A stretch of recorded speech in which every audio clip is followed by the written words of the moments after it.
En un mundo que se jacta de sus avances, donde la tecnología nos conecta y la diversidad se celebra, persisten sombras del pasado. En Mauritania, uno de los últimos países en abolir oficialmente la esclavitud, todavía se escuchan voces que niegan su existencia. Pero es una cosa antigua. Ahora no.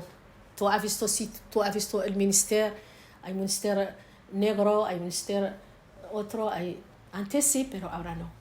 Afirma una fuente local, minimizando décadas de opresión, pero la realidad es otra.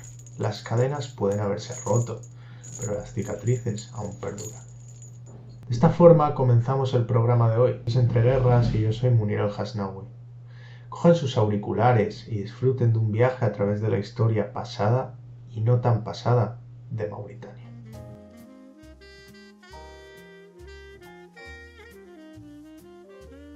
10 de noviembre de 1948, París. La Asamblea General de las Naciones Unidas, tras un preámbulo, proclama la Declaración Universal de los Derechos Humanos como ideal común. Artículo 1. Todos los seres humanos nacen libres e iguales en dignidad y derechos. Artículo 2. Toda persona tiene los derechos y libertades proclamados en esta declaración, sin distinción alguna de raza, color, sexo, idioma, religión, opinión política o de cualquier otra índole. Artículo 3. Todo individuo tiene derecho a la vida, a la libertad y a la seguridad de su persona. Artículo 4. Nadie estará sometido a esclavitud ni a servidumbre. La esclavitud y la trata de esclavos están prohibidas en todas sus formas. Desde que esta Declaración de los Derechos Humanos se realizó hasta la abolición de la esclavitud en Mauritania, un país de casi 4 millones de habitantes, al sur de Marruecos, situada en la zona del Sahel occidental, pasaron más de 30 años. Pero desde ese año 1981 hasta el año en el que se declaró un crimen, 2007, han transcurrido otros 26. Pero, ¿quiénes sufren la esclavitud?, se preguntarán ustedes. Podrían pensar que siguen habiendo familias colonizadoras francesas o que personas del sur de Marruecos están explotando tierras en esta zona. Nada más lejos de la realidad. La esclavitud en Mauritania sucede de los árabes bereberes más próximos en relaciones a la zona norafricana, de ahí las buenas relaciones con Marruecos, hacia los aratines y afromauritanos de piel más oscura. Estos últimos no tienen ni una mínima representación en el gobierno ni en los altos estratos de la sociedad. Se considera, pues, que una quinta parte de la sociedad mauritana se encuentra en situación de esclavitud y la mitad de los aratines no tienen posibilidades de obtener ni libertad, ni educación, ni salario. Estos datos, que debieran ser propios de los años 20 de hace algunos siglos, son los que actualmente se tienen de Mauritania. Y bueno, ¿qué digo? Estos datos no debieran ser propios de ningún siglo, vaya. Pero todo esto, la oposición del gobierno actual tratan de mantener una imagen del país que no es real. Y aquí surge el IRA. Vaya, cosas de la vida. No me refiero al famoso IRA que actuaba como brazo militar de la República de Irlanda. Mejor, alejémonos de Europa y centremos nuestros esfuerzos en conocer al IRA de Mauritania. Estos son la iniciativa para el resurgimiento del movimiento abolicionista. Este grupo fue fundado por Biram Ould Abeid, un aratín que permaneció muchos años encerrado en la cárcel. Desde que Biram sale de la cárcel, son múltiples las entrevistas que ha realizado, mostrándose siempre como un líder del grupo, defendiendo a todos y cada uno de sus hermanos mauritanos. La criminalización de la esclavitud en Mauritania y la elevación del crimen de esclavitud a crimen contra la humanidad en la Constitución de Mauritania. Todo eso forma parte de la operación de comunicación de las autoridades mauritanas para engañar a la comunidad internacional y mejorar su imagen. La esclavitud en Mauritania no es un fenómeno homogéneo, sino que se manifiesta de diversas formas, adaptándose a las necesidades y estructuras sociales de cada región. La explotación en la ganadería.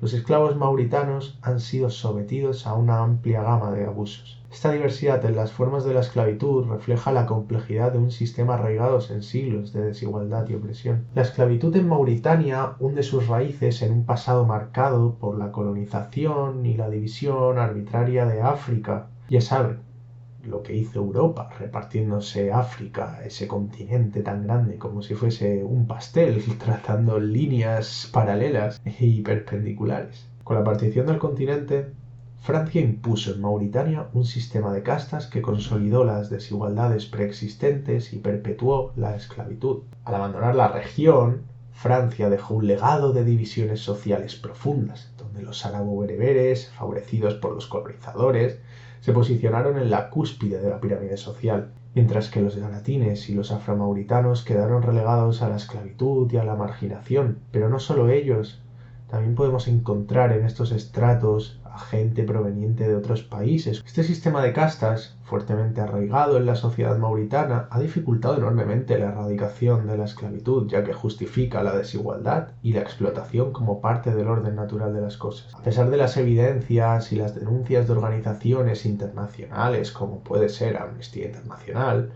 el gobierno mauritano, como ya se ha dicho antes, ha negado durante años la existencia de la esclavitud en su territorio. Esta negación ha permitido que la impunidad se instale y que los perpetradores de estos crímenes sigan actuando con total libertad. La falta de voluntad política para abordar el problema de raíz ha obstaculizado cualquier avance significativo en la lucha contra la esclavitud. Además, la corrupción y la falta de transparencia en las instituciones estatales han dificultado la aplicación de las leyes existentes y la protección de las víctimas. Como casi en todo, la peor parte se la acaban llevando las mujeres. Un aspecto particularmente cruel de la esclavitud femenina en Mauritania es la explotación sexual. Muchas mujeres esclavizadas son obligadas a realizar trabajos domésticos extenuantes y además a satisfacer los deseos sexuales de sus amos y de otros miembros de la familia. Esta violencia sexual no solo tiene consecuencias físicas y psicológicas devastadoras, sino que también sirve como un mecanismo de control y sumisión. Además, muchas niñas esclavizadas son casadas a temprana edad con hombres mayores, lo que perpetúa el ciclo de la violencia y la explotación. Algo que se suma a la alta tasa de mutilación femenina que hay en este país. Cerca del 90% de las niñas son sometidas a este tipo de violencia, en muchas ocasiones por sus propias madres. Los motivos principales y más repetidos por los que se dice realizar esta práctica son los religiosos y el control de la sexualidad de estas niñas. Es un sometimiento indiscriminado de las mujeres, pero no de todas.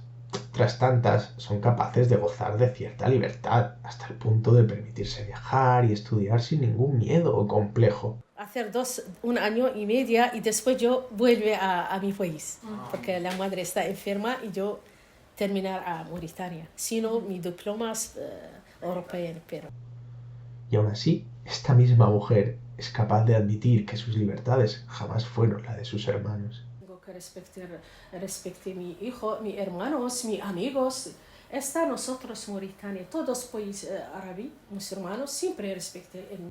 Aunque existe una creciente esperanza de que la esclavitud en Mauritania puede ser erradicada.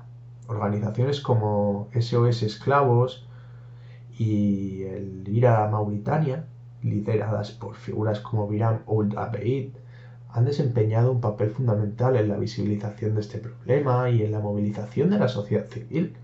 Gracias a sus esfuerzos, cada vez más personas son conscientes de la existencia de la esclavitud y se unen a la lucha por la justicia. Además, la cooperación internacional y los programas de educación están contribuyendo a cambiar las mentalidades y a crear una sociedad más equitativa, aunque el camino es largo y difícil. La determinación de los activistas y el apoyo de la comunidad internacional nos permiten ser optimistas sobre el futuro. Por eso, los animo a que continúen leyendo sobre este tema, no olviden y utilicen su posición privilegiada, porque hace unas décadas era España quien necesitaba de esa ayuda proveniente de otras comunidades para progresar. Que la espiral del silencio no haga que nuestros compañeros y compañeras de Mauritania sigan sufriendo cómo se perpetúan sus derechos mientras la comunidad internacional calla, en cierto modo. Esto es todo por hoy. El especial sobre Mauritania ha finalizado. Ahora les propongo la lectura de la crónica realizada por el grupo Nouakchott, en la que podrán profundizar en muchísimos temas sobre este país tan rico e interesante en el Sahel occidental. Yo soy Miguel Hasnaoui y esto ha sido Entre Guerras. Chao.